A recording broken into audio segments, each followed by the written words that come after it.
What's going on, guys? It's MediaZilla here with another great video for music. I'm going to do a video on top 10 tips and tricks for the guitar. So, a lot of people ask me, what do you do?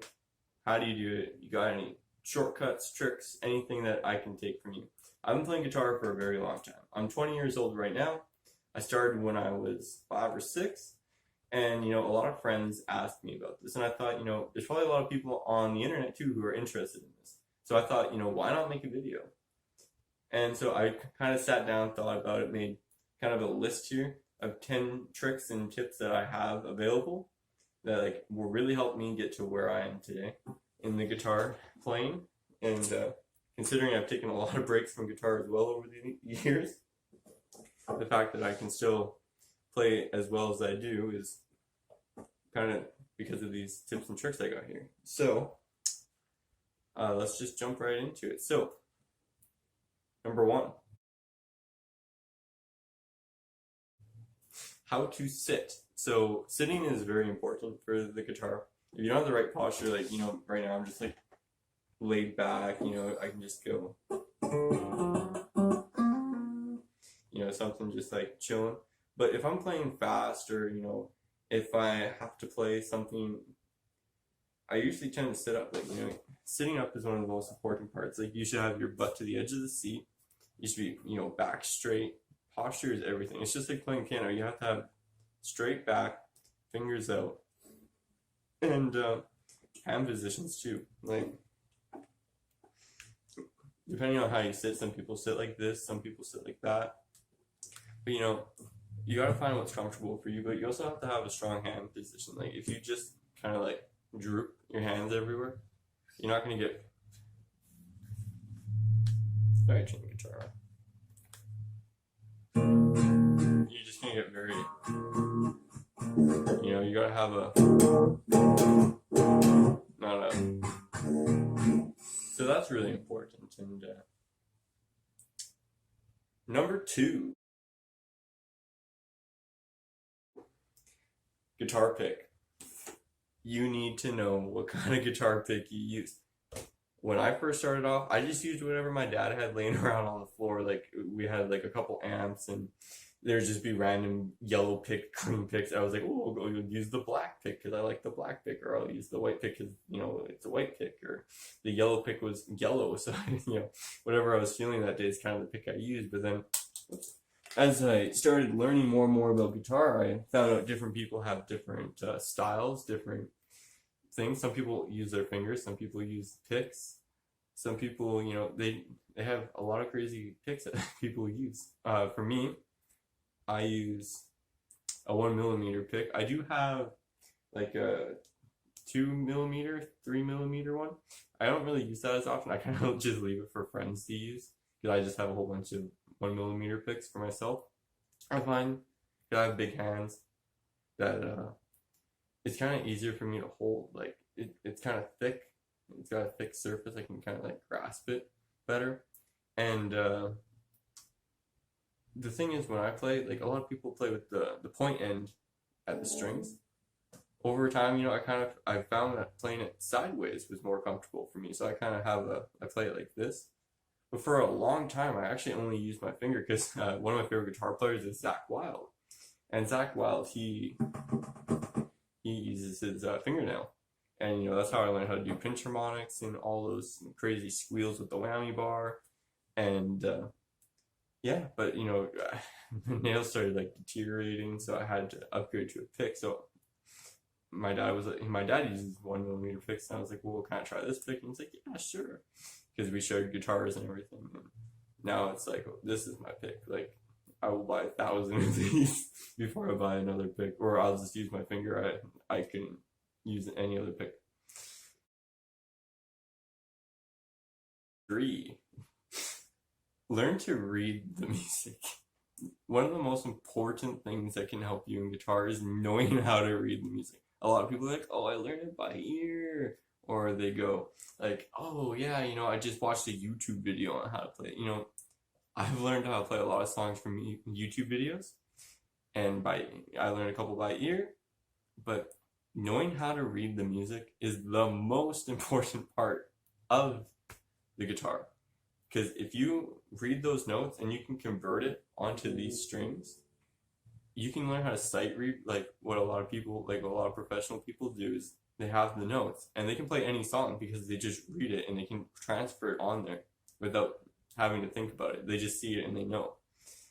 And you got to find out, do you like tab or do you like the letters? Like, you know, there's like E, G, A, B, you know, all those notes on here. Or do you prefer it as 12, 13, 14, 15? Like, it's all preference, right? You kind of just got to sit down and you got to take a look at it. And, you know, practicing that reading music. Every day you should be like trying to read tab or read the notes or read the chords or whatever you're doing. Like, you should always try to read the music because then you get more familiar with it. And then it's like a second thought. It's like riding a bike. You know, you practice and you practice and then you know how to do it forever. So you might as well take a couple minutes, learn how to do it, and then you're good to go, right?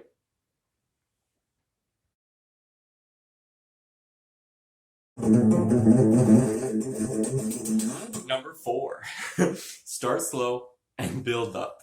Now, this is where a lot of people mess up.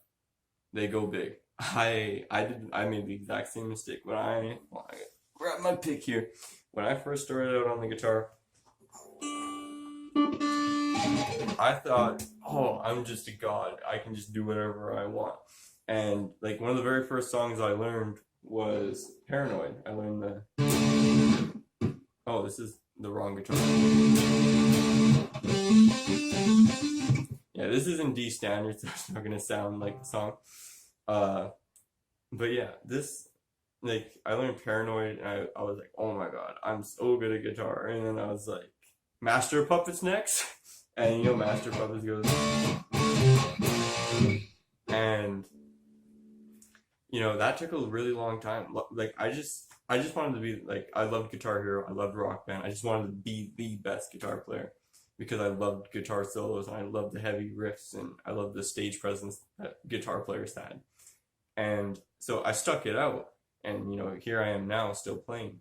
But most people, if they take up Master Puppets as the second song they learn, they're gone because it's so complex, so complicated, and so hard. I'm not saying I'm like amazing at guitar or anything, but it took years for me to be able to play that song properly.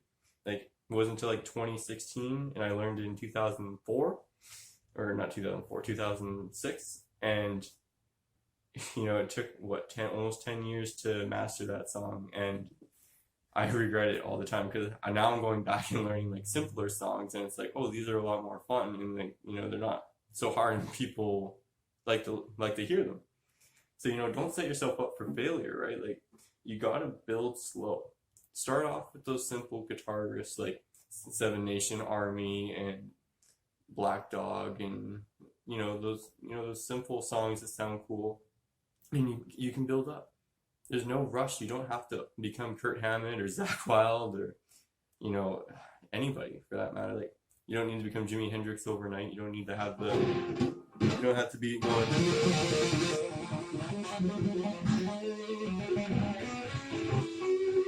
You know, you don't gotta be doing that on the first day. You know, study the music, learn the music, you know, master the riffs, you know your notes.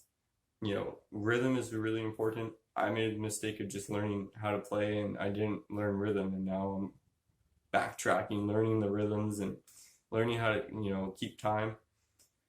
And, you know, it's just easier if you do it all in motion instead of trying to jump the tracks, right? Number 5. Number 5. Freestyle or learn techniques. This is a big one for me because I used to just mess around a lot on the guitar. Like, I would just, you know, play random things, try to come up with my own sound, come up with my own rhythms and whatnot. And, you know, you sometimes just get better at over time. Like, one of my favorite things to play on the guitar is this little riff here.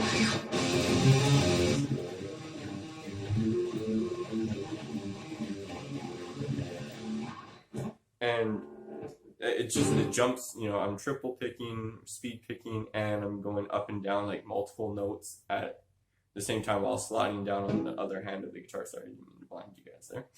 And, that just made me faster and faster and faster and faster. And, if I was sitting properly in my chair, which you should be doing, I would just fly on the guitar. And, that helped with Slayer and Slipknot and, all those death metal bands that I listened to. And, watch some YouTube, watch some videos. Like, I learned how to sweep pick, and I just used to watch this guy, Chris Supa. He's an amazing guy. You should go check out his channel. He teaches the best guitar solo tutorials. He is the guy. He is so professional, and he knows exactly what he's doing, and he tabs it out. It's beautiful. Check him out. But, like, I watched videos and videos and videos of him sweeping, and Sinister Gates, the guitar player in Avenged Sevenfold, I would watch live videos of him playing for hours and just trying to master his picking technique for the sweeps. And, Ying Lingwei Malastine, or I don't know how to say his name properly. He has a song called Arpeggios from Hell. And that's the song that really taught me how to move my fingers and just get them flowing and going nuts. And, that's kind of the thing you gotta do, is just sit around and watch some videos, see what inspires you. And, another big one, a lot of guitar players, this is the biggest problem. If there's one thing you need to learn on the guitar, is tone. You need to find a sound. If you want to sound like Kirk Hammett, just drive everything up to 100. And if you want to sound like Zakk Wylde, crank the delay and reverb. And, there's so many guitar players out there that don't have any sound, and it just sounds like noise coming out of a box, and it's so annoying. Like, take the time, sit there, find your style. Like me, I'm a big Pantera guy, and I'm a big Avenged Sevenfold guy, and I'm a big metal fan. So I kind of I found my own tone where it's where it's heavy, but it kind of has that Avenged Sevenfold reverb to it, but it's like a Pantera crunch. And that's kind of my sound, and that's the sound I like to play in. And obviously when you're trying to do covers, you change the sounds to what they play. But when you're making your own music, so many people don't have a sound, and it's really annoying. Like, you need to find yourself your own sound, or something that you enjoy the sound of. Because if you just leave it with simple settings, it just doesn't sound good. It doesn't matter what, you may be playing the hardest thing ever, but if it doesn't sound good, no one's going to want to listen to it. And another big one, make your own songs. Sometimes making your own songs can be more complicated than songs you hear on the radio. Battery by Metallica is a very fast song. But, I was 12 and I wrote a really cool sounding song that it stuck with me. It's still here today.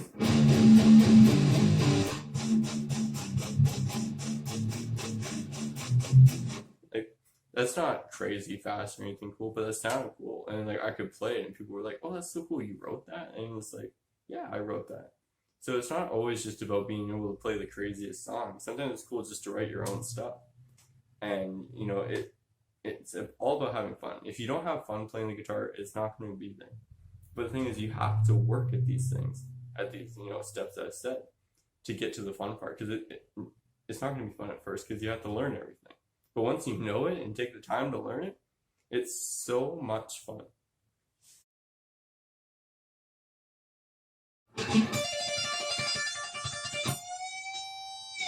Number 6. Alright, try Rocksmith, okay? Rocksmith is such a crazy game. It came out in 2012, 2013.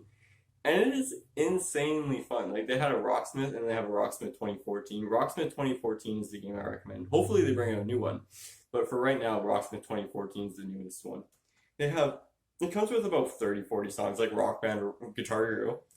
And they're good songs too, they're not bad songs. And you can buy over 3, 4, 5,000 songs on there, and they're all about $1, $2, $3, depending where you live, right? And that game is insane. I was already pretty far along. I started at 6, and I was about 13 when the game came out. So I played guitar for about 6 years. And that game, it showed me things. I was like, whoa, that's crazy. Because they have really cool arcade games, like like Pac-Man and stuff, but they convert it to the guitar. So like you have to play like scale. So you're going, you're doing scales and stuff, and like you're trying to get the points, and you don't even realize you're learning until you're just messing around, and you're like, oh, wait a minute, I know this scale. Like, where did I learn this from? And it's really cool how they orient that in there. And there's also like different tones you can learn how to play with, because they have a wide variety of songs. They go from like Radiohead to Rise Against, and they have Skillet and a whole bunch of like rock bands. And then they also have some songs like Bob Dylan. They have Knocking on Heaven's Door. They have a whole like Iron Maiden. They have everything for everyone. They have War Ensemble by Slayer. Like that's probably the heaviest song on there. They have System of a Down. They have so many different genres of music.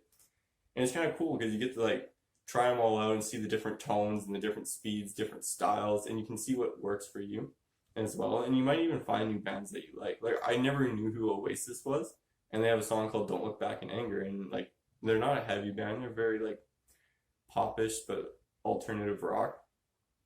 And now they're one of my favorite bands to listen to because it's just kind of like relaxing and cool. And it teaches you how to play the songs too. Like, so instead of going red, green, yellow, blue, right? Like you have your guitar, you plug it in, and you just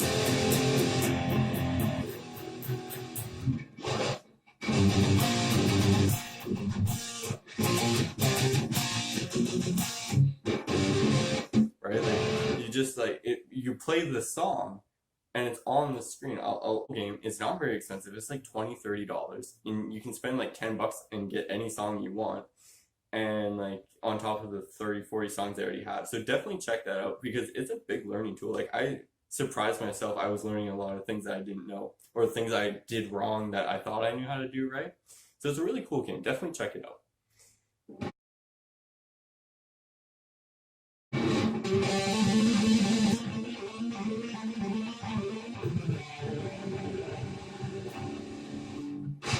Number 7. Find a tuning, learn to tune. All right, this is my big problem. This is the biggest problem I still have to this day is tuning.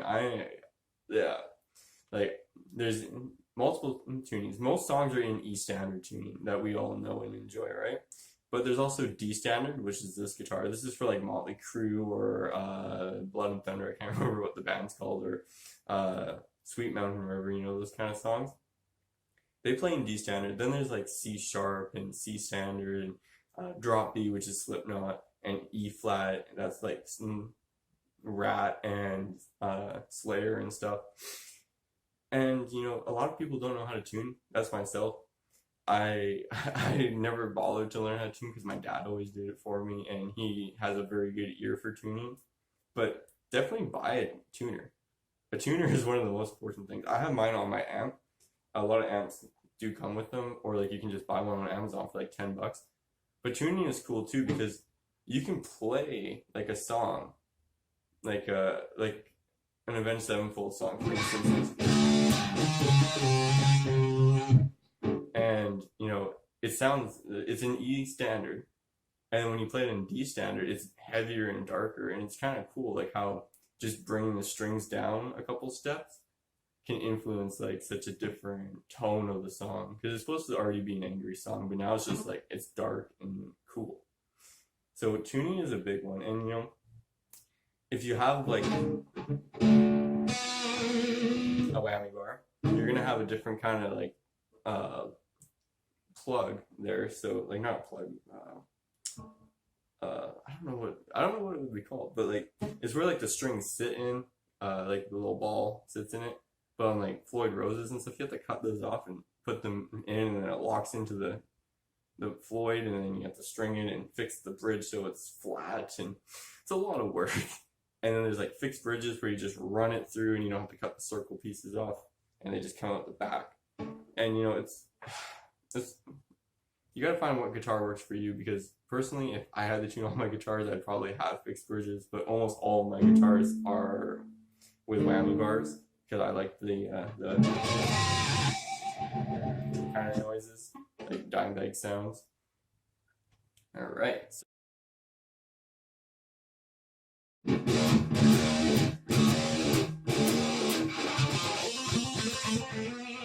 All right, number 9. So sit down and decide what bands influence you.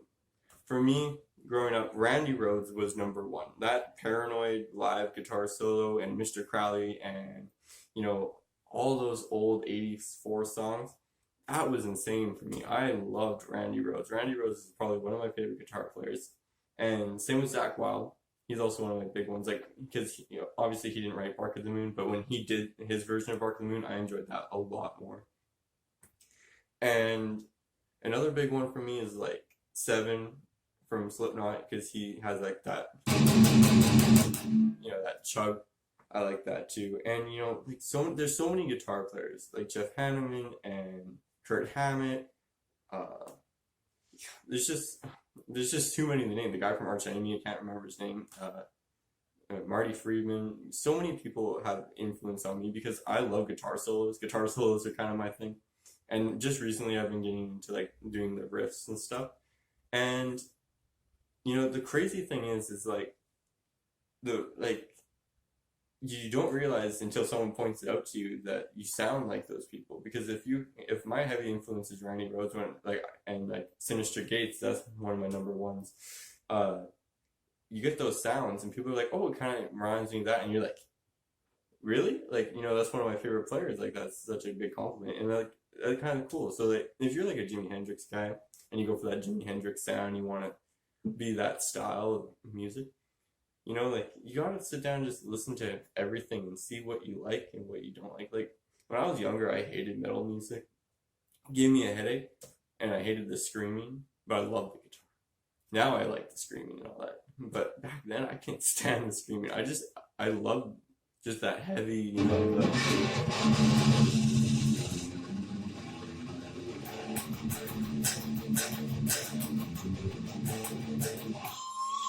you know, I just love that. That was so crazy for me.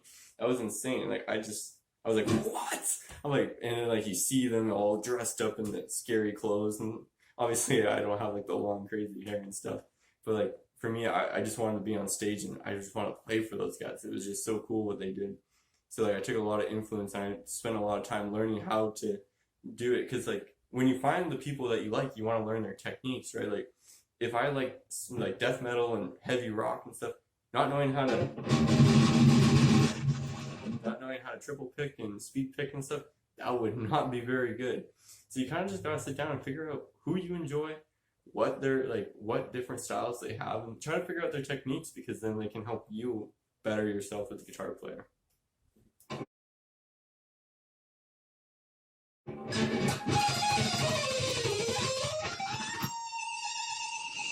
Number 10, we made it to the end, everybody. Dab for that one. Sorry, dab means out of commission now. All right, so stick to it, please. Whatever, where's the camera? Whatever you do, stick to the guitar.